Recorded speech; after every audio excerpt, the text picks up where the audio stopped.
रामचरितमानस के सुंदरकांड की चर्चा हम कर रहे हैं।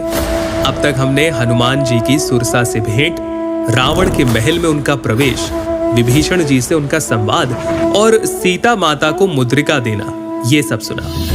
नमस्कार, मेरा नाम है अखिल और की रामलीला में सीता माता से भेंट करने के पश्चात हनुमान जी माता की आज्ञा से वाटिका में फल खाने जाते हैं और वाटिका को नष्ट कर देते हैं। रावण पुत्र अक्षय कुमार उन्हें रोकने के लिए आते तो हैं, परंतु हनुमान जी उनका वध कर देते हैं। जिसके बाद मेघनाद हनुमान जी को पकड़ने के लिए ब्रह्मास्त्र का प्रयोग करते हैं। ब्रह्मास्त्र की महिमा बनाए रखने के लिए हनुमान जी मूर्छित हो जाते हैं और मेघनाद उन्हें नागपाश में बांधकर रावण की सभा में लेकर आते हैं।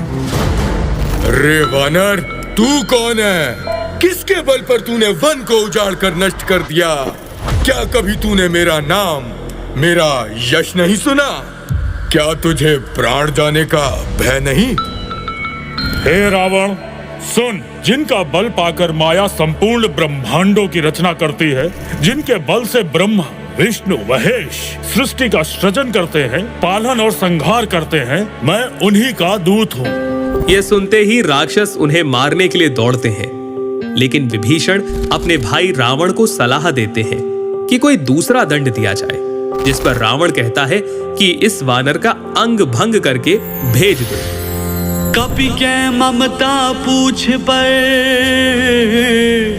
सब ही कहा समुझाए,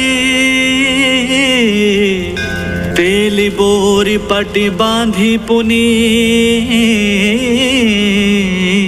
पावक दे हो लगाए। बंधन से निकलते ही हनुमान जी अटारियों पर चढ़ जाते हैं और देखते ही देखते पूरी लंका जला देते हैं। इसके बाद वो पुनः माता सीता से मिलने के लिए पहुंचते हैं और निशानी के तौर पर माता से चूड़ामणि प्राप्त करके उनसे विदा लेते हैं।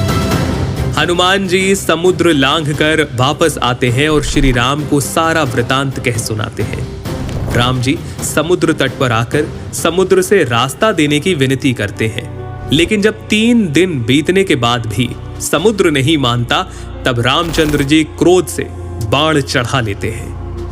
भयभीत होकर समुद्र प्रभु के चरणों में गिर पड़ता है और कहता है कि आप मेरे ऊपर सेतु बनाकर लंका की ओर प्रस्थान कीजिए। और इस प्रकार से सुंदरकांड समाप्त होता है। रामलीला।